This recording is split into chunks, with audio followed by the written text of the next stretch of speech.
الحمدللہ رب العالمین والصلاة والسلام علی رسولہ الامین وعلی آلہ واصحابہ اجمعین، اما بعد۔ میرے معزز سامعین، السلام علیکم ورحمۃ اللہ وبرکاتہ۔ فاعوذ باللہ السمیع العلیم من الشیطان الرجیم، بسم اللہ الرحمن الرحیم۔ وَلَقَدْ كَانَ لَكُمْ فِي رَسُولِ اللَّهِ أُسْوَةٌ حَسَنَةٌ لِمَنْ كَانَ يَرْجُو اللَّهَ وَالْيَوْمَ الْآخِرَ وَذَكَرَ اللَّهَ كَثِيرًا۔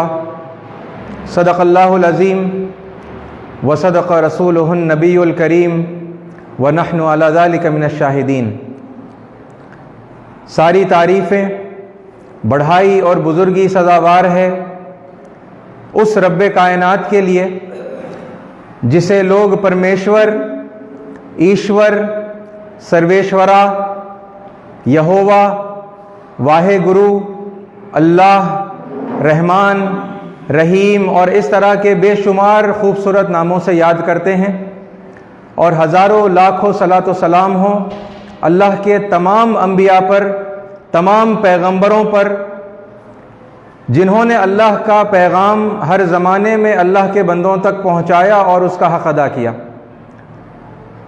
عزیز ساتھیوں، پچھلے جمعہ ہم نے ایک موضوع شروع کیا تھا کہ یہ جو حضور اکرم محمد صلی اللہ علیہ وسلم کی حضرت عائشہ سے نکاح کا معاملہ ہے، جس میں حضرت عائشہ کی عمر نکاح کے وقت 6 یا 7 سال کی اور پھر وداعی کے وقت 9 سال کی بتائی جاتی ہے۔ اس سلسلے میں جو دنیا میں لوگوں کے تاثرات ہیں اور مسلمانوں کا جو رد عمل ہے، تو اس سلسلے میں قرآن اور سنت کی روشنی میں ہمارا رویہ کیسا ہونا چاہیے، تو یہ موضوع ہم نے شروع کیا تھا۔ اور جیسا میں نے آپ کے سامنے کہا کہ اس موضوع کو میں 4 حصوں میں تقسیم کر کے آپ کے سامنے رکھوں گا، جس میں سب سے پہلا جو حصہ تھا وہ پچھلے جمعہ ہم نے کمپلیٹ کیا، جس میں میں نے آپ کے سامنے پس منظر رکھا، بیک گراؤنڈ رکھا کہ کچھ باتیں ہمیں بیک گراؤنڈ میں سمجھنی چاہیے کہ اس ایشو کو یا اس جیسے اور جو ایشوز ہوتے ہیں، اور صرف محمد صلی اللہ علیہ وسلم کے سلسلے میں ہی نہیں بلکہ جتنے جلیل القدر اللہ تعالیٰ کے جو پیغمبر رہے ہیں، جو رشی منی رہے ہیں، جو مہان رہے ہیں دنیا کے مختلف مقامات میں، جن کو جب جب اللہ رب العزت نے بھیجا، تو ان کے سلسلے میں جب اس طرح کی باتیں ہوتی ہیں تو ہم سب کا رویہ کس طرح سے ہونا چاہیے، یعنی نہ صرف مسلمانوں کا رویہ بلکہ ہمارے جو ہندو بھائی ہیں، ہمارے جو عیسائی بھائی ہیں، ہمارے جو سکھ بھائی ہیں، اور پھر وہ بودھ ہیں، جین ہیں، ان سب کا رویہ کس طریقے سے ہونا چاہیے، اس پر میں نے آپ کے سامنے کچھ باتیں رکھی۔ جو بنیادی جو باتیں ہیں، جو مین باتیں ہیں، وہ میں آپ کے سامنے مختصر سا ریکیپ کر دوں۔ انہیں سب سے پہلی بات میں نے گزارش کے طور پر کی تھی، سب سے تو بالعموم کی تھی لیکن بالخصوص مسلمانوں سے کی تھی، کہ دوسروں کے مہانوں کے سلسلے میں برے الفاظ، ان کی برائی کرنا، ان کی شان میں گستاخیاں کرنا ہم بند کر دیں۔ ہم میں سے جو کوئی کر رہا تھا وہ نہ کرے، وہ بند کر دے، اور جو کوئی اس رویے کے اوپر دوسرے مسلمان خاموش تھے، تو آپ جانتے ہیں خاموشی رضامندی سمجھی جاتی ہے، تو جب ہم نے کسی اور کی اس حرکت کو روکا نہیں اور اس کا ہاتھ نہیں پکڑا، یا پھر یعنی ان کو کم از کم کہا بھی نہیں کہ آپ اس طرح کی بدتمیزی کی گفتگویں دوسرے دھرم کے جو مہان ہیں ان کے سلسلے میں نہ کریں، تو پھر گویا کہ ہم نے یہ میسج پوری سوسائٹی کو دیا کہ ہم بھی ان گستاخیوں سے راضی ہیں، ہم بھی چاہتے ہیں کہ اس طرح کی گستاخیاں ہوں۔ تو میں نے آپ کے سامنے قرآن کی آیت کی روشنی میں یہ بات رکھی تھی کہ اللہ تعالیٰ حکم دے رہا ہے کہ جن لوگوں کو یہ لوگ اللہ کے علاوہ پکارتے ہیں، تم انہیں برا بھلا مت کہو۔ تو یہ اللہ کا واضح حکم ہے جس کی نافرمانی جانے انجانے میں مسلمان کر رہے تھے، تو یہ ہمیں نہیں کرنا چاہیے۔ اور پھر بیک گراؤنڈ کے اندر میں نے دوسری امپورٹنٹ بات آپ کے سامنے یہ رکھی کہ یہ جو واقعات ہیں یا یہ جو باتیں ہیں جو مہانوں کے سلسلے میں کہی جاتی ہیں، اس کا مقصد یہ ہوتا ہے کہ دھرم، جو سچا دھرم ہے، وہ پھیلنے سے اور پھلنے پھولنے سے رک جائے اور لوگ دھرم سے بیزار آ جائیں۔ چنانچہ یہ واقعات صرف محمد صلی اللہ علیہ وسلم کے ساتھ نہیں ہوئے، بلکہ ہم تاریخ اٹھا کر دیکھتے ہیں تو دنیا کے اور جو گلوبل جو ہستیاں ہیں، جو عالمی شخصیتیں ہیں، جو مہان ہیں، جو رشی ہیں، جو مہاپروش ہیں، ان کے تعلق سے بھی ایسی باتیں ہوئی ہیں، ہے نا۔ اور مقصد کیا تھا کہ لوگ ان سے بیزار ہو جائیں اور پھر ان کی جو سچی تعلیمات ہیں ان سے بیزار ہو جائیں، ہے نا، یعنی دھرم سے دور ہو جائیں اور ادھرم کی زندگی لوگ گزاریں۔ یہ اس کا جو ہے مین مقصد ہوتا ہے عظیم شخصیتوں کے اوپر یہ گندے، بیہودے اور اس طرح کے جو ہے باتوں کو پیش کرنے کا۔ ٹھیک ہے، یہ کب کب پیش کیا جاتا، یہ باتیں کب کب شامل ہوتی ہیں، یہ میں نے آپ کے سامنے تیسری بات رکھی کہ ایک تو ان کی زندگی میں ہی ان کے اوپر یہ آروپ، یہ الزام لگائے جاتے ہیں تاکہ اس وقت جو لوگ ان کے آس پاس ہیں، جو ان کی باتوں سے متاثر ہو رہے ہیں اور سچائی کو مان رہے ہیں، وہ بیزار آ جائیں اور وہ دور ہو جائیں۔ اور پھر بعد میں، یعنی ان ہستیوں کے گزر جانے کے بعد بھی یہ سلسلہ جاری رہتا ہے کہ ان کے نام سے یہ واقعات اور اس طرح کی بیہودہ باتوں کو دھیرے دھیرے کر کے امپورٹنٹ کتابوں میں، امپورٹنٹ لٹریچرز کے اندر بھی شامل کرنے کی سازشیں ہوتی ہیں تاکہ پھر وہ بات جب، یعنی ایک زمانہ جب گزر جائے تو پھر وہ کتابیں ایک بہت ہی آتھینٹک پوزیشن ہے نا ان کی بن جائے، اور پھر اس کے بعد میں ان روایات کا، ان واقعات کا نکالنا لوگوں کے لیے مشکل ہو جائے، تو پھر یہ بعد میں بھی یہ سازشیں اس طرح سے چلتی ہیں۔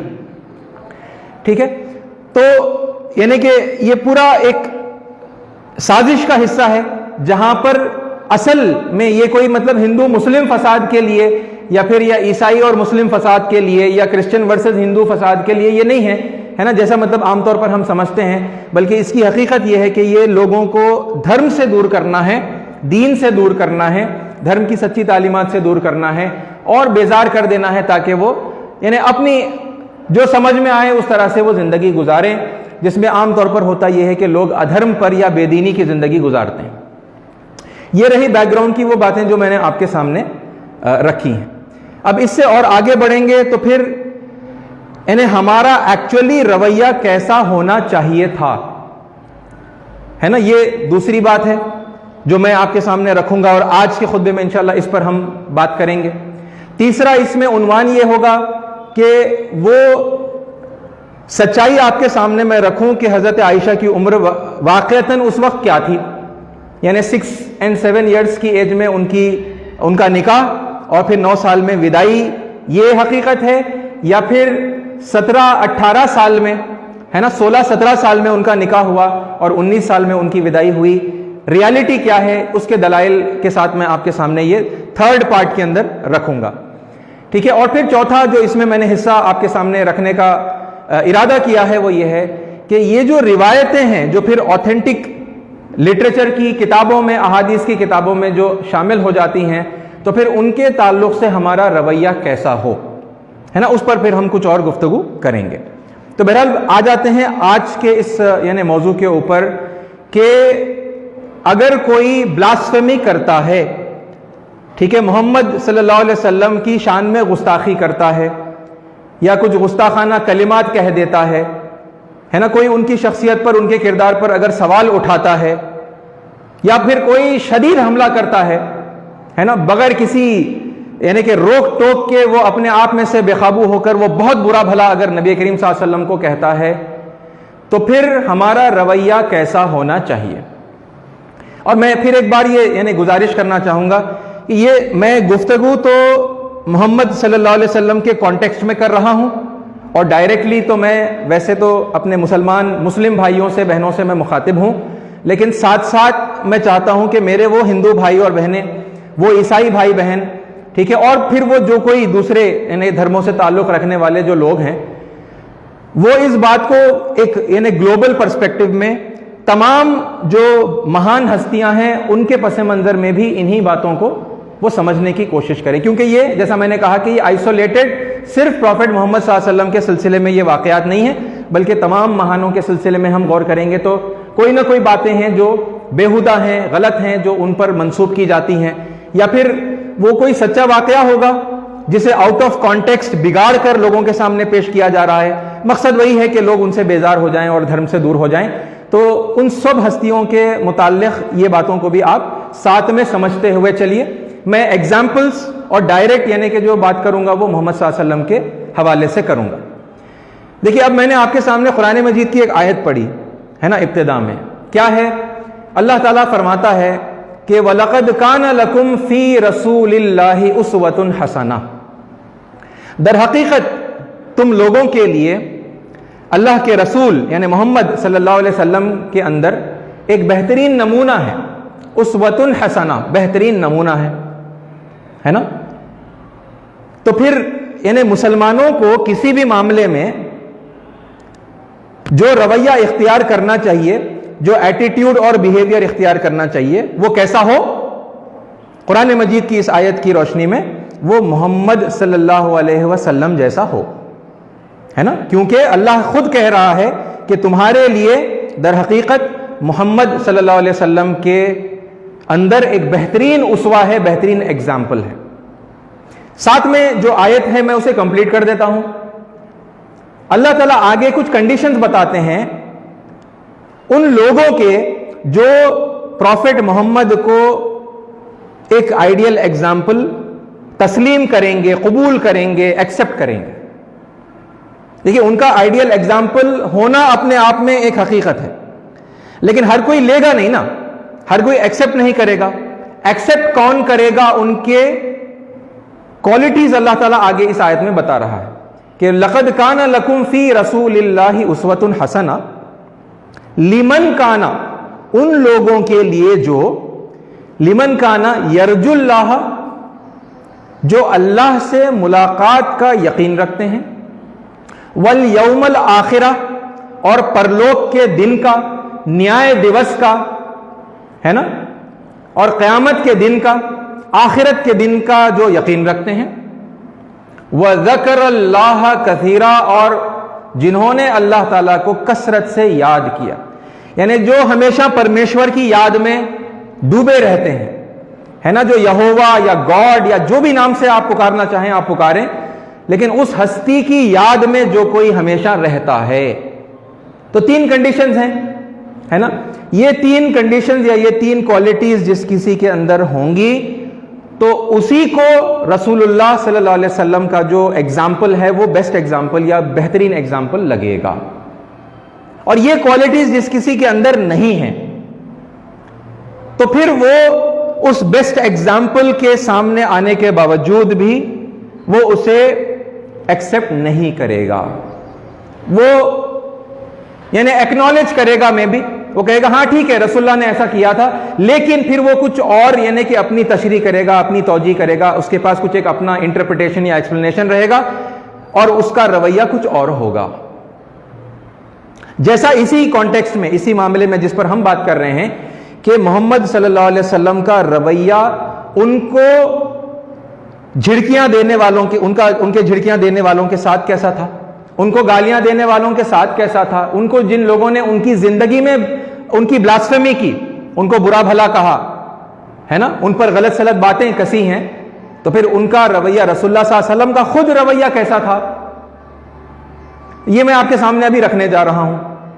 تو آپ کو کچھ لوگ ملیں گے، مسلمانوں میں سے ملیں گے، جو ایکنالج کریں گے کہ ہاں بھائی رسول اللہ نے تو ویسا کیا تھا، لیکن وہ لیکن کے ساتھ میں پھر اپنا کچھ ایک اور رویے کا جسٹیفیکیشن، یعنی اپنے ایگریشن کو اور اپنے ایجیٹیشن کو، ہے نا، اور پھر وہ جو چاہتے ہیں کہ یہ لوگوں کو سزا دے دی جائے اور ان کا قتل ہو جائے، یا ہے نا بہت یعنی ان کے اوپر کارروائیاں ہوں اور وہ کسی نہ کسی طرح سے وہ برباد ہو جائیں کیونکہ انہیں نبی کریم صلی اللہ علیہ وسلم کی انہوں نے گستاخی کی ہے. تو پھر یہ بھی اور ایک اور رویہ ہے نا، جسے لوگ جسٹیفائی کرنے کی کوشش کرتے ہیں. تو یہاں اس آیت میں اللہ تعالیٰ وہ بات کو کلیئر کر دیتا ہے کہ کون ہے نا یا کس کے نزدیک محمد صلی اللہ علیہ وسلم کا ایگزامپل بہترین ایگزامپل کی حیثیت سے رہے گا، جو ایکسپٹ کریں گے وہ کون لوگ ہوں گے، اور پھر وہ جو جن کے اندر یہ کوالٹیز نہیں ہوں گے تو وہ ایکسپٹ نہیں کریں گے، ہے نا، اگرچہ کہ وہ اپنے آپ کو مسلم، فرما بردار، اوبیڈینٹ، سبمسو کہتے ہوں گے، ہے نا، مومن، ایمان والا، آستھک وہ اپنے آپ کو کہتے ہوں گے، محمد صلی اللہ علیہ وسلم کا نام بھی لیتے ہیں، وہ اللہ کا نام بھی لیتے ہیں، وہ قرآن کا نام بھی لیتے ہیں، لیکن پھر وہ ایگزامپل نہیں لیتے. تو ایگزامپل کیوں نہیں لیتے؟ کیونکہ ان کے اندر یہ 3 کوالٹیز نہیں ہوتی. تو عزیز ساتھیوں، میں سمجھانے کی خاطر یہ باتیں کہہ رہا ہوں، کسی کا دل دکھانا ہے نا، کسی کو مجرم بتانا میرا مقصد نہیں ہے نا. ہماری تمنا یہ ہے کہ سب لوگ ہے نا سچائی کو سمجھ لیں اور سب لوگ اس سچائی کا جو لابھ ہے، جو فائدہ ہے وہ اٹھائیں، دنیا میں بھی کامیاب ہوں، آخرت میں بھی کامیاب ہوں، ہے نا. لیکن رویہ اگر غلط ہے تو پھر وہ غلط ہے، اسے غلط کہنا چاہیے، اور جو رویہ ٹھیک ہے اسے ٹھیک کہنا چاہیے. اور ہم جب بھی یہ کہیں گے یہ باتیں تو پورے دلائل کے ساتھ میں ان باتوں کو رکھنے کی کوشش کریں گے. کیا ہے وہ 3 کوالٹیز؟ اللہ نے کہا لیمن کانا یرجو اللہ، یعنی انسان کے اندر کیا ہو؟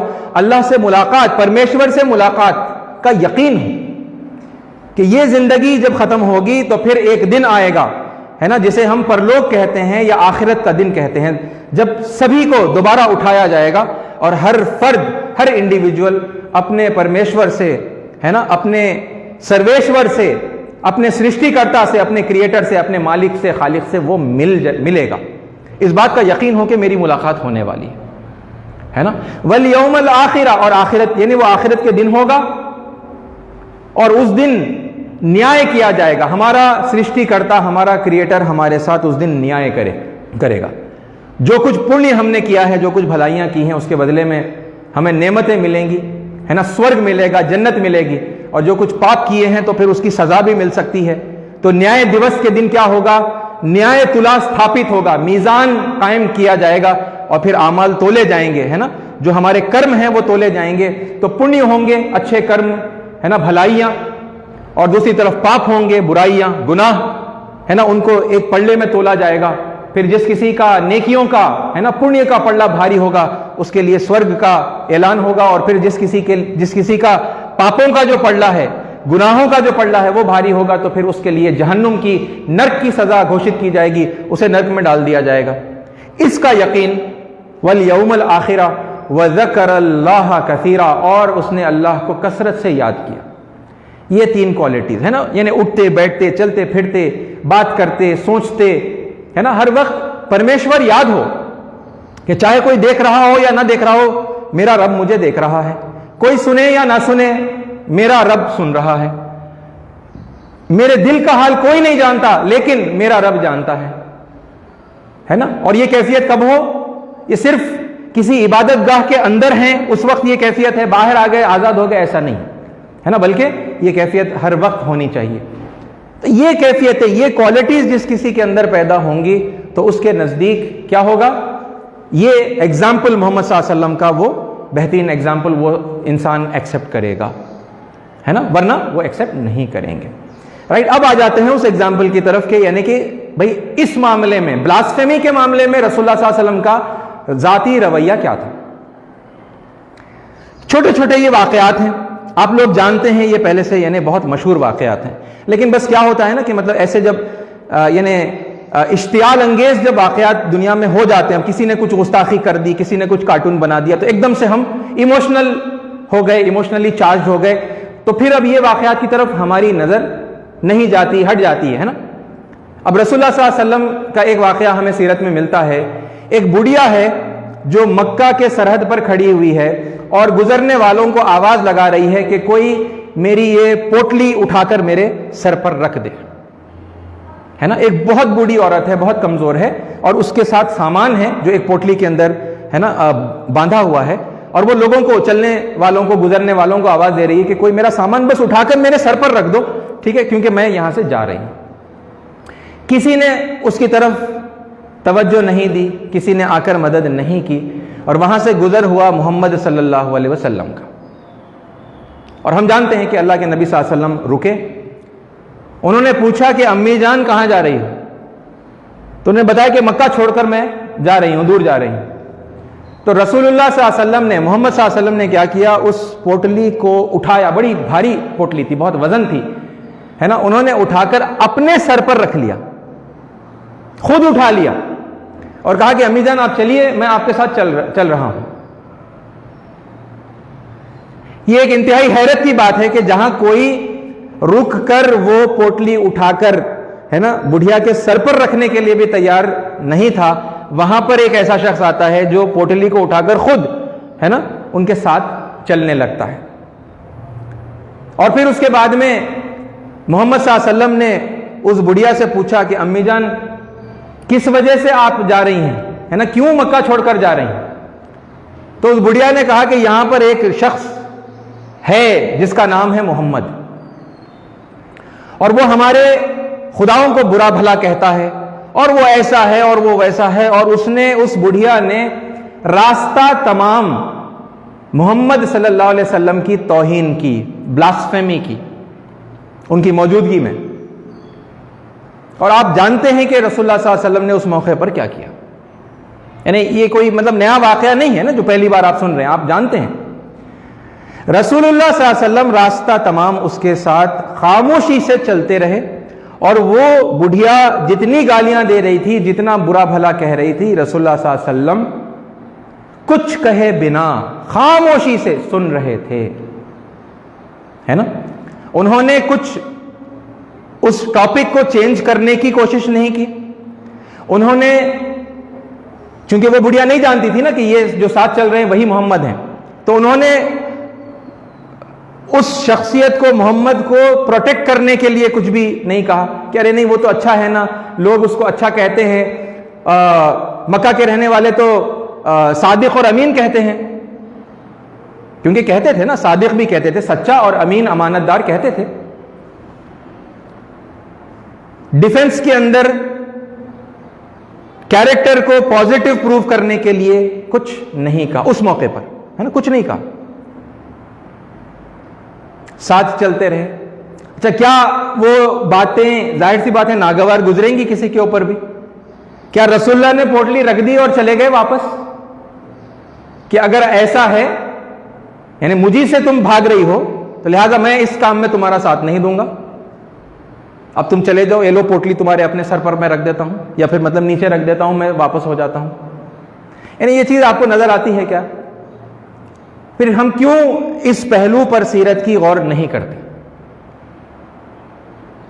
اللہ کے نبی صلی اللہ علیہ وسلم ساتھ چل رہے ہیں, یہاں تک کہ اس بڑھیا کی منزل آ گئی, سامان رکھ دیا, اجازت چاہی کہ اب میں واپس ہو جاتا ہوں, اور جانے لگے تو اس بڑھیا نے آواز دی اور پوچھا, بیٹا اپنا نام تو بتاتے جاؤ, یعنی اتنے اچھے تمہارے اخلاق ہیں, اتنا بہترین تمہارا کردار ہے, تمہارا نام کیا ہے؟ میں نے نام تک تمہارا نہیں پوچھا. تو رسول اللہ صلی اللہ علیہ وسلم نے پلٹ کر مسکرا کر کہا کہ جب سے آپ جس محمد کے سلسلے میں گفتگو کر رہی تھی میں وہی محمد ہوں. اور پھر ہم جانتے ہیں کہ جو کچھ اس بڑھیا کا رویہ تھا, ہے نا, جو کچھ تبدیلی ان کے اندر آئی کہ وہ حیرت کے اندر مبتلا ہوئی, اور پھر انہوں نے, جیسے ہم اپنے الفاظ میں کہتے ہیں, انہوں نے اسلام قبول کیا, یعنی پرمیشور کے آگے سمرپن کو اپنے لیے دھرم کی حیثیت سے انہوں نے قبول کیا. یعنی وہ ریلیجس کنورژن نہیں ہوا, ٹھیک ہے, میں اس لیے وہ بات کو اس طرح کہہ رہا ہوں. وہ ٹاپک میں نے اس سے پہلے آلریڈی آپ کے سامنے رکھی. اسلام میں دھرم پریورتن نہیں ہے, دین ہمیشہ, دھرم ہمیشہ سے ایک ہی رہا ہے, ٹھیک ہے. ذالک الدین القیم, وہی سناتن دھرم, اسلام کوئی نیا دھرم نہیں ہے, وہی پرانا دھرم ہے جو شروع سے مانوتا کو دیا گیا. لیکن ہم چونکہ ایسا کہتے ہیں نا اپنے الفاظ میں, اس نے اسلام قبول کر لیا, تو پھر اب لوگوں کو لگتا ہے ریلیجس کنورژن ہو گیا. تو بہرحال وہ مین ٹاپک نہیں ہے, میں نے سائڈ میں وہ بات بھی آپ کے سامنے کہہ دی. یہ ہے رویہ, ہے نا, یہ ہے رسول اللہ صلی اللہ علیہ وسلم کا اسوہ, جو انہوں نے خود اپنی ذات کے لیے پسند کیا. پلٹا کر برا بھلا نہیں کہا, پلٹا کر گالیاں نہیں دیں, ڈیفنس بھی انہوں نے اس موقع پر نہیں کیا کہ چلو بھائی کچھ صفائی کی باتیں اس وقت اس بڑھیا کے سامنے رکھ دیتی, کچھ فیکٹس رکھ دیتے ان کے سامنے, اس بڑھیا کے سامنے, تاکہ مطلب وہ کلیئر, ارے ہاں بھائی مکہ کے لوگ واقعی صادق اور امین تو کہتے ہی ہیں, اپنے معاملات میں ان کو حکم بناتے ہیں, ان کو جج بناتے ہیں محمد صلی اللہ علیہ وسلم کو. یہ صفائیاں انہوں نے پیش نہیں کی.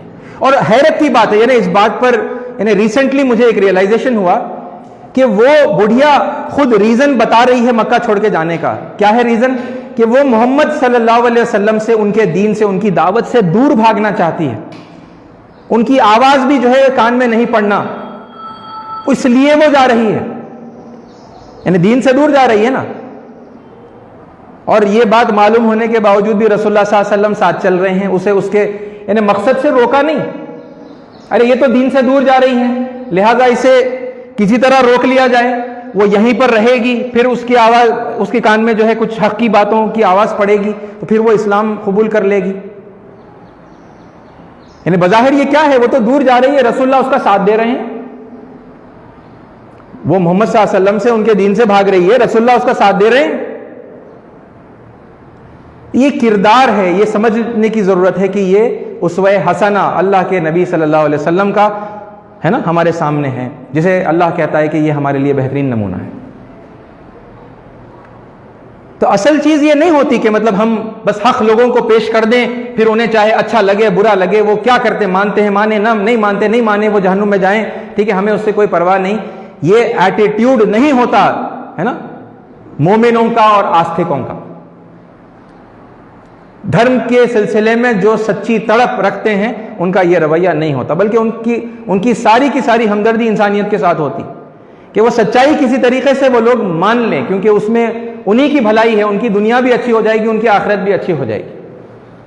کوئی ڈیبیٹ جیتنا وہاں پر مقصد نہیں ہوتا، انسانوں کے دل جیتنا ہے نا، یہ اصل انسانیت جس کو ہم کہتے ہیں، انسانیت پیش نظر ہوتی ہے۔ اور ساتھیوں، یہ ایک واقعہ ہے وربل ابیوز کا جو میں نے آپ کے سامنے رکھا۔ ایک اور ایسے ہی واقعہ ہے، آپ کو یاد ہوگا، ایک بڑھیا تھی جو رسول اللہ صلی اللہ علیہ وسلم پر کچرا پھینکا کرتی تھی۔ بار بار مساجد میں اور ہے نا ہماری درسگاہوں میں یہ واقعات سنائے جاتے ہیں۔ اچھا، رسول اللہ صلی اللہ علیہ وسلم پابندی سے نماز کے لیے جب جاتے تھے تو ٹھیک یعنی کہ جس وقت وہ وہاں سے گزرتے تھے بڑھیا ان پر کچرا پھینکتی تھی، یہ واقعہ ہم جانتے ہیں ہے نا۔ اور پھر آپ جانتے ہیں کہ ایک بار ایسا ہوا کہ اس نے کچرا نہیں پھینکا۔ یہ کیا ہے؟ یہ فزیکل ابیوز کی ایک مثال ہے۔ اوکے، وربل ابیوز ایک ہو گیا، فزیکل ابیوز ہے نا، جسمانی یعنی ان کے اوپر جو ہے کچرا پھینکا جا رہا ہے۔ وہ بیمار پڑ گئی، رسول اللہ صلی اللہ علیہ وسلم نے دریافت فرمایا کہ کیا بات ہے، مطلب ان کی حالت کیسی ہے، انہوں نے کچرا نہیں پھینکا۔ تو پھر پتا چلا کہ وہ بڑھیا بیمار ہو گئی ہیں۔ آپ عیادت کے لیے گئے، مزاج پرسی کرنے کے لیے گئے ہے نا، کیفیت پوچھنے کے لیے گئے، اور جب گئے تو پھر وہ بڑھیا متاثر ہوئی رسول اللہ صلی اللہ علیہ وسلم کے اخلاق سے، پھر وہ اسلام انہوں نے قبول کیا۔ یہ واقعہ ہم نے سنا دیا ہے نا، سن لیا، بڑا یعنی ہمیں مسرت ہوتی ہے جب ہم یہ واقعات سنتے اور سناتے ہیں۔ ذرا اس پر اور اس کے اور جو پہلو ہیں ان پر بھی ذرا ہم غور کر لیں۔ یہ کیسے ممکن ہے، ذرا سوچیں کہ یہ کیسے ممکن ہے کہ روزانہ ایک راستے سے رسول اللہ صلی اللہ علیہ وسلم گزر رہے ہیں اور وہ بڑھیا آپ کے اوپر کچرا پھینکنے میں روزانہ کامیاب ہو رہی ہے۔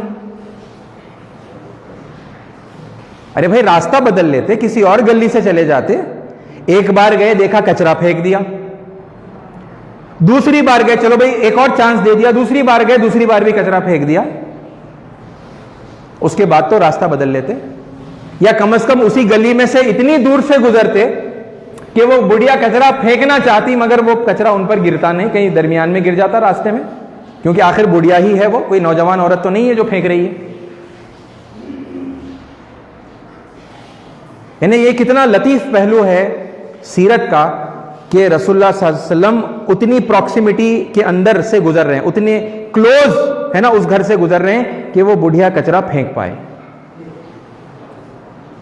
یہ جو بھڑاس اس کے دل میں تھی، کیونکہ وہ غلط سمجھ رہی تھی ہے نا، وہ سمجھ رہی تھی کہ ان کے آبائی دین کو محمد صلی اللہ علیہ وسلم برا بھلا کہہ رہے ہیں، تو وہ اپنا غصہ اور غضب جو تھا وہ نکال رہی تھی، اپنا فرسٹریشن وہ نکال رہی تھی کچرا پھینک کر۔ رسول اللہ صلی اللہ علیہ وسلم نے قریب سے بار بار گزر کر انہیں اپنا فرسٹریشن نکالنے دیا۔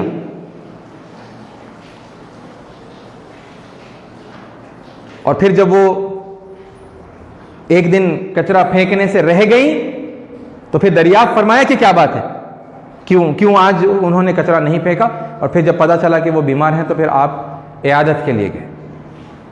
یہ ہے اخلاق کی وہ مثال جو محمد صلی اللہ علیہ وسلم نے ہمارے لیے رکھی۔ جب پہلی مرتبہ نبوت کے 3 سال محمد صلی اللہ علیہ وسلم نے صفا کی پہاڑی پر چڑھ کر لوگوں کو بلایا ہے نا، اور ان کے سامنے اسلام کا سب سے جو پہلا تعارف تھا پبلکلی جب ان کے سامنے کروایا، تو ہم جانتے ہیں کہ ابو لہب بھی اس مجلس میں آیا اور جب محمد صلی اللہ علیہ وسلم نے ان کو اللہ کے بارے میں، ایک اللہ کی بندگی کے بارے میں، آخرت کے دن کے بارے میں، یعنی پرلوک کے دن کے بارے میں جب خبردار کیا، تو آپ کو پتہ ہے اس کے الفاظ کے، اس نے زمین سے مٹی اٹھائی، آپ کے اوپر پھینکنے کی کوشش کی، پھینکا یعنی کہ حالانکہ بہت دور تھا وہ گری نہیں ان کے اوپر، حضور کے اوپر، لیکن اس نے یہ مٹی پھینکتے ہوئے کہا تبا لک الہذا جماعتنا، تبا لک، ستیاناس ہو تیرا، کیا اس لیے تو نے ہمیں یہاں بلایا ہے، یہاں جمع کیا ہے؟ یہ اس کے الفاظ تھے، بدتمیزی سے وہ بات کر رہا ہے۔ رسول اللہ صلی اللہ علیہ وسلم کا کیا ریٹیلیشن تھا۔ اسی طرح طائف کا واقعہ ہے، نبی کریم صلی اللہ علیہ وسلم طائف گئے، وہاں پر سرداری 3 نوجوانوں کے ہاتھ میں تھی، عبد یالیل، حبیب اور مسعود، یہ تینوں کے نام تھے جو وہاں کے سردار تھے۔ جا کر ایک ایک کر کے ان سے ملاقات کی، کسی نے رسول اللہ صلی اللہ علیہ وسلم کی بات سنی تو پھر اس نے جواب میں کہا کیا اللہ کو تمہارے علاوہ اور کوئی نہیں ملا نبی بنانے کے لیے؟ یعنی کتنی انسلٹنگ یہ بات ہے، کیا اللہ کو تمہارے علاوہ کوئی نہیں ملا نبی بنانے کے لیے؟ کسی نے کہا اگر اللہ نے تمہیں نبی بنایا ہے تو پھر میں کعبے کے پردوں کو نوچ دوں گا۔ اور پھر تیسرے نے کہا کہ دیکھو اگر تم نبی ہو تو پھر تم اتنی بڑی ہستی ہو کہ میری حیثیت نہیں ہے کہ میں تم سے بات کروں، اور اگر میں تمہاری بات کو رد کر دوں گا تو پھر میرے لیے تو بہت یعنی نقصان کی یہ بات ہو جائے گی، اور اگر تم نبی نہیں ہو اور جھوٹ بول رہے ہو تو پھر میں جھوٹوں سے بات نہیں کرتا۔ یہ تینوں کے وہ انسلٹنگ الفاظ ہیں، تینوں نے ریجیکٹ کیا رسول اللہ صلی اللہ علیہ وسلم کو، بے عزت کیا، انسلٹ کیا، بلاسفیمی جس کو ہم کہتے ہیں، انہوں نے بلاسفیمی کی۔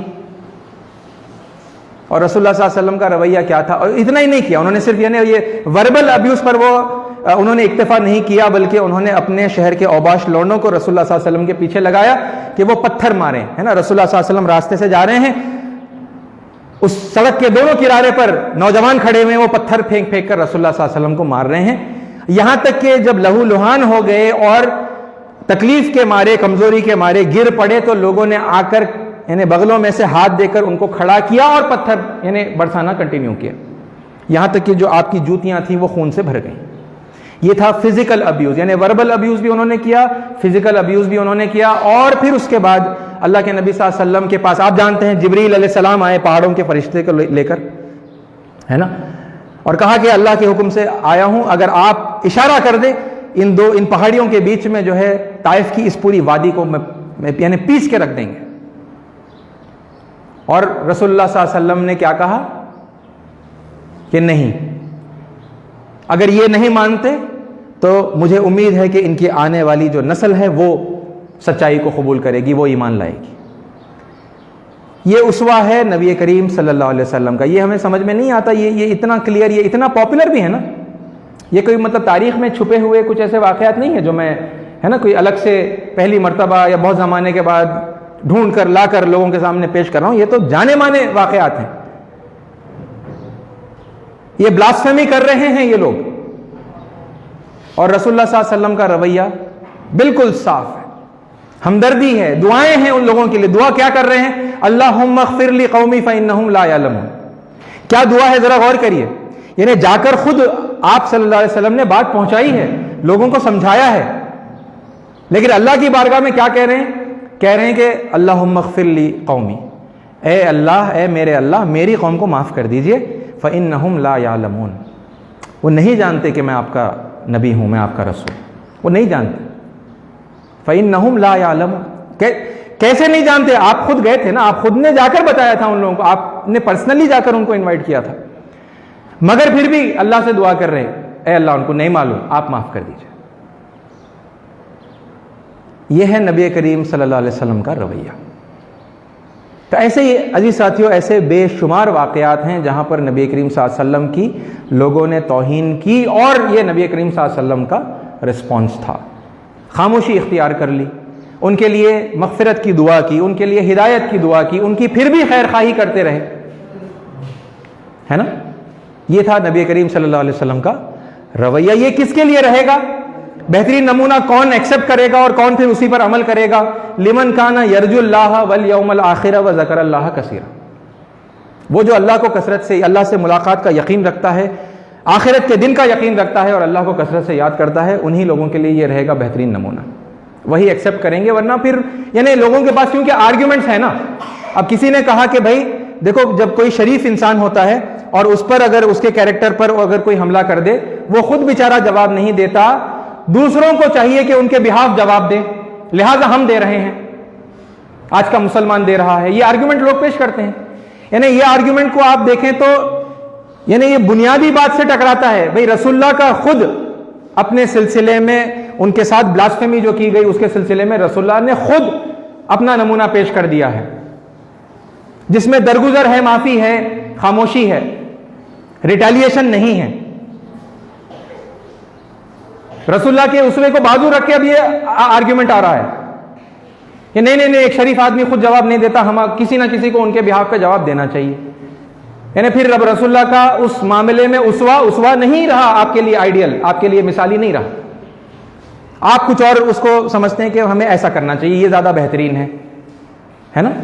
ایک تو یہ یہاں بنیادی اعتبار سے یہ آرگیومنٹ جو ہے غلط ہو جاتا ہے. دوسرا پھر اس میں پرابلم کیا ہے اسے ماننے میں کہ بھئی پھر اس وقت جو دوسرے صحابہ کرام تھے، بھئی ایک شریف آدمی خود ریٹیلیٹ نہیں کرتا، اس کے بہاف پر دوسرے ریٹیلیٹ کرتے ہیں. تو محمد صلی اللہ علیہ وسلم نے خود ریٹیلیٹ نہیں کیا، تو پھر وہ کون سے دوسرے صحابہ ہیں جنہوں نے ریٹیلیٹ کیا؟ ذرا بتائیے. دوسروں کو اٹھ کر آنا چاہیے نا، اس آرگیومنٹ کے مطابق آنا چاہیے اور پھر مطلب ان کو جواب دینا چاہیے، سزا دینی چاہیے. صحابہ نے نہیں کیا، ہم کریں گے. صحابہ نے نہیں کیا مگر ہم کریں گے، تو اس کا مطلب یہ ہے کہ صحابہ اکرام سے بڑھ کر محبت ہم رسول اللہ صلی اللہ علیہ وسلم سے کرتے ہیں. یہ ہم ثابت کرنا چاہتے ہیں. ایسا ہو بھی سکتا ہے کیا کہ صحابہ سے بڑھ کر ہم رسول اللہ سے محبت کرتے ہیں؟ صحابہ اکرام نے ایسا نہیں کیا، یہ ریٹیلیشن ان کی طرف سے بھی نہیں آیا. اور قرآن مجید کی آیتیں ہیں، ہے نا، قرآن مجید کی کتنی آیتیں ہیں، اس کا پہلے بھی میں نے آپ کے سامنے ذکر کیا تھا، جہاں پر اللہ تعالیٰ نے قرآن میں ان کے الفاظ جو رسول اللہ صلی اللہ علیہ وسلم کی توہین میں کہے گئے تھے، قرآن میں ریکارڈ ہے اس کا. بل عجبوا ان جاءهم منذر منهم وقال الكافرون هذا ساحر كذاب.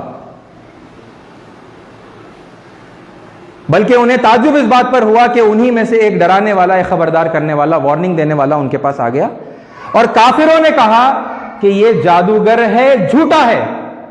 یہ بلاسفیمی کے الفاظ نہیں ہیں، یہ توہین کے الفاظ نہیں ہیں، جادوگر کہا جا رہا ہے. قرآن ریکارڈ کر رہا ہے جادوگر کذاب، ساحر کذاب، جھوٹا. جادوگر ہے یہ اور جھوٹا ہے یہ، نعوذ باللہ من ذالک، ہے نا. اور مجنون کہا، وہ جس کے اوپر جن سوار ہو جاتا ہے، وہ جو دیوانہ ہو جاتا ہے، دیوانہ کہا رسول اللہ صلی اللہ علیہ وسلم کو. وَلَوْ يَكَادُ الَّذِينَ ظَلَمُوا لَيُزْلِقُونَكَ بِأَبْصَارِهِمْ لَمَّا سَمِعُوا الذِّكْرَ وَيَقُولُونَ إِنَّهُ لَمَجْنُونَ. لازماً یہ مجنون ہے، انہوں نے کہا. یہ چاہتے تھے کہ اپنی آنکھوں سے ان کو جان سے مار دیں رسول اللہ صلی اللہ علیہ وسلم کو. یکاد الذین کفروا، جو کافر ہیں وہ چاہتے ہیں لیزلقونک بابصارہم، کہ اپنی آنکھوں سے تمہیں ہلاک کر دیں، تمہیں مار دیں. لما سمعوا الذکر، جب آپ نے ان کو الذکر سنایا، ریمائنڈر سنایا، یاد دہانی کی نا، نیا دین پیش نہیں کیا، پرانے دین کی کھوئی ہوئی سچی تعلیمات کو ریمائنڈ جب کیا، وہ ریمائنڈر سنایا، تو ان کے یہ جذبات تھے کہ اپنی آنکھوں سے چاہتے تھے کہ رسول اللہ کو مار دیں. وَيَقُولُونَ، اور انہوں نے کہا إِنَّهُ لَمَجْنُونَ، یقیناً یہ لازماً یہ ایک مجنون ہے، اس کے اوپر جو ہے جن سوار ہے، یہ دیوانہ ہے. یہ بلاسفیمی نہیں ہے، قرآن ریکارڈ کر رہا ہے. اور کیا ایکشن لیا گیا ان لوگوں کے خلاف؟ تو عزیز ساتھیو، یہ ہے کردار نبی صلی اللہ علیہ وسلم.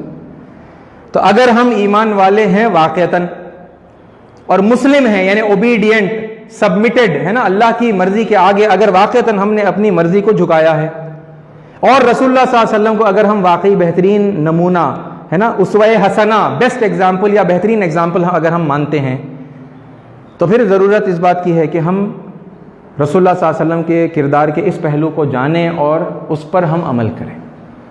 یہاں ایک اور بات ہے امپورٹنٹ جو میں کہہ کر پھر اپنی بات کو ختم کر دوں گا، کہ دیکھیے وہ واقعات بھی ہیں جہاں پر لوگوں کا نام لے کر ان کے قتل کے آرڈرز دیے گئے، قرآن میں وہ آیتیں بھی ہیں جہاں پر کچھ لوگوں کو ڈھونڈنے کا، ان کی طاق میں بیٹھنے کا، ان کی گھات لگانے کا، ان کی گردنیں مارنے کا حکم دیا گیا ہے۔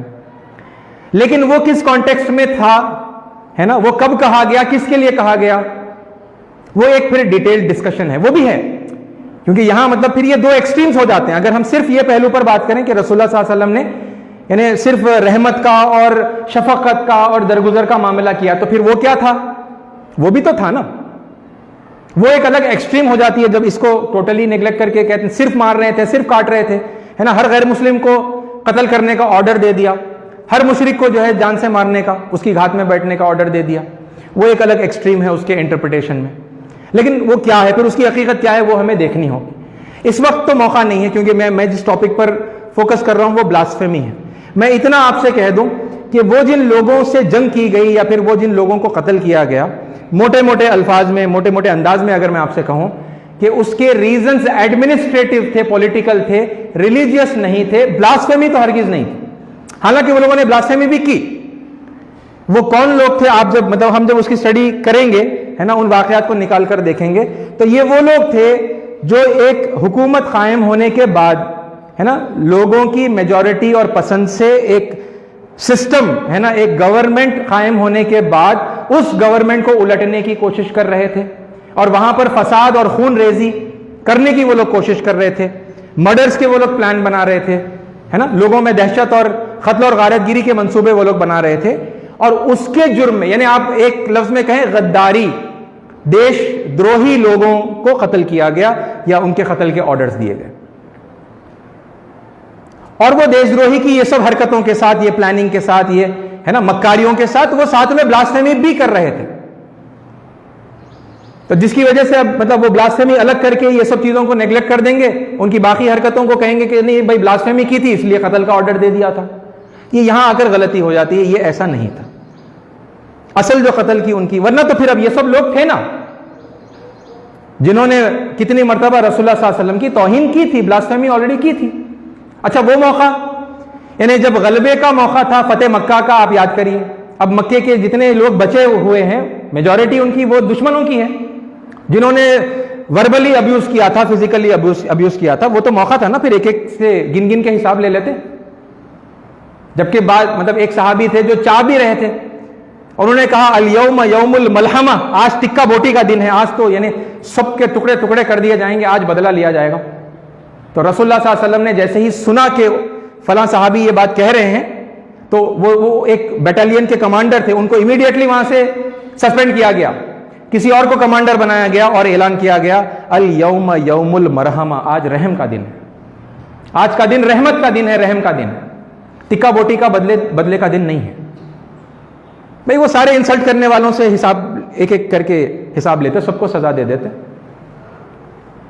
تو عزیز باتیوں، یہ بہرحال یہ پہلو بھی ہے جس پر ہم بات کریں گے۔ ہم اس سے یعنی آنکھ نہیں چرا رہے، اس کو دبا کر، ہے نا، صرف ایک پیارا پیارا اسلام رکھنے کی جو ایک ٹائپ کی کوشش ہوتی ہے بعض لوگوں کی کہ بھائی صرف اچھائیاں بیان کر دی، وہاں سے بالکل ٹوٹل نظر انداز کر دیا، وہ نہیں، وہ بھی ہیں، لیکن اس کی ریالٹی میں نے آپ کے سامنے بالکل شارٹ میں رکھی ہے کہ اس کے ریزنز الگ تھے، وہ پولیٹیکل ریزنز تھے، وہ ریلیجس ریزنز، یا بلاسفیمی تو وہ نہیں تھی، ہے نا۔ ورنہ یہ ہو جاتا ہے، دیکھیے یہ ایک اور جو غلط امیج اسلام کی جاتی ہے کہ بھائی اسلام جب کمزور تھا تو ایک الگ رویہ تھا، پھر جب آپ کے پاس پاور آ گئی تو پھر آپ کا رویہ بدل گیا، آپ کا رنگ بدل گیا، یہی ہوگا نا۔ جب تک کمزور تھے گالیاں آپ نے سن لی، آپ نے درگزر کر دیا، ہے نا، اور پھر جب پاور آئی تو پھر آپ نے چن چن کے لوگوں کو مار دیا۔ تو کیا اسلام اس طرح پاور آنے اور جانے سے رنگ بدلتا ہے؟ نہیں بدلتا، ہے نا۔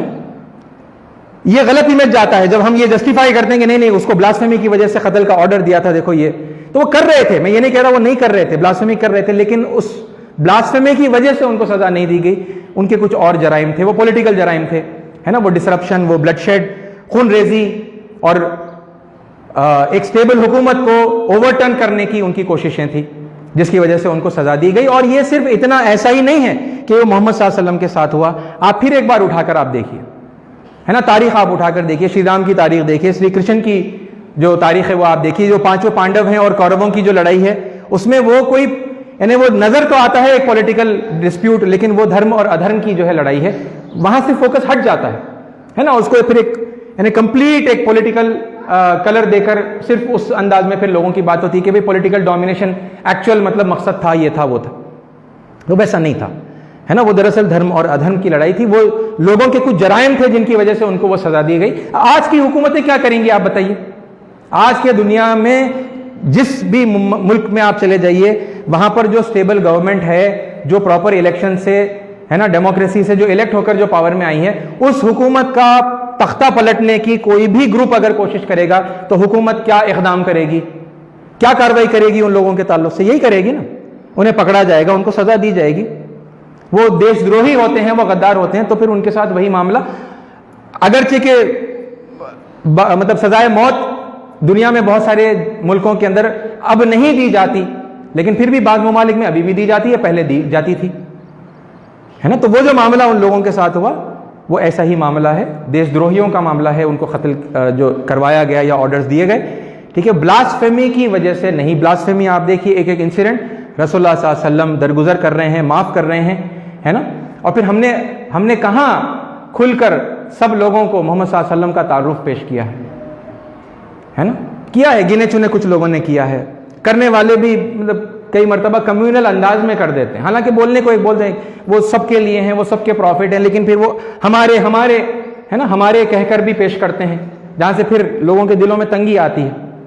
پھر رسولوں میں فرق کرتے ہیں، فرق کر کے پیش کرتے ہیں، جبکہ اللہ کا حکم ہے لا نفرق بین احد من رسلہ، رسولوں میں سے کسی ایک میں بھی فرق نہیں کرنا ہے. ہم جب پیش کرتے ہیں تو فرق کے ساتھ پیش کرتے ہیں کہ ہمارے نبی سب سے بڑے، سب سے زیادہ عظمت والے آپ کہیے تو پھر قرآن، یعنی آپ تعریف کریے اپنے نبی صلی اللہ علیہ وسلم کی، آپ دل کھول کے تعریف کریے، ہے نا. لیکن فرق کے انداز میں مت کریے، کیونکہ پھر وہاں جا کر قرآن کے خلاف ہو جائے گا. یہ قرآن نے کیا کہا ہے کہ لا نفرق بین احد من رسلہ، رسولوں میں سے کسی ایک میں بھی ہم فرق نہیں کرتے. ہم فرق پہ فرق کیے جاتے ہیں، ہے نا. سب سے بالا و اعلیٰ ہمارا نبی، سب سے مطلب پھر سب آ گئے اس میں، باقی سارے پیغمبر بھی آ گئے اس میں. ہم نے کہا کہ وہ سب سے اونچے ہیں. یہ تفریق ہو گئی، تفریق کے ساتھ تعریف ہو گئی، اور یہ اللہ تعالیٰ نے منع کیا ہے، رسول اللہ صلی اللہ علیہ وسلم نے منع کیا ہے. تو بہرحال میں یہ کہہ رہا تھا کہ بلاسفیمی کی وجہ سے رسول اللہ صلی اللہ علیہ وسلم نے کسی کو سزا نہیں دی، ٹھیک ہے. ہمیشہ ان باتوں کو ٹالریٹ کیا، لوگوں کو درگزر کیا، ان کے ساتھ حسن سلوک کیا. یہی رویہ میرا اور آپ کا بن جانا چاہیے. اگر پہلے سے ہے تو قابل مبارکباد ہے، اگر نہیں ہے تو اب کم از کم ہم ایسا رویہ اختیار کر لیں، ٹھیک ہے. اللہ تعالیٰ سے دعا ہے کہ اللہ تعالیٰ قرآن کی روشنی میں اور نبی کریم صلی اللہ علیہ وسلم کی جو زندگی ہے نا، سنتیں، سیرت اور احادیث کی روشنی میں جو صحیح رویہ ہے، اس رویے کو ہم سبھی کو اختیار کرنے کی توفیق عطا فرمائیں. آمین. وآخر دعوانا الحمدللہ رب العالمین. جو حضرات سنتیں نہیں پڑھیں سنتیں پڑھ لیں.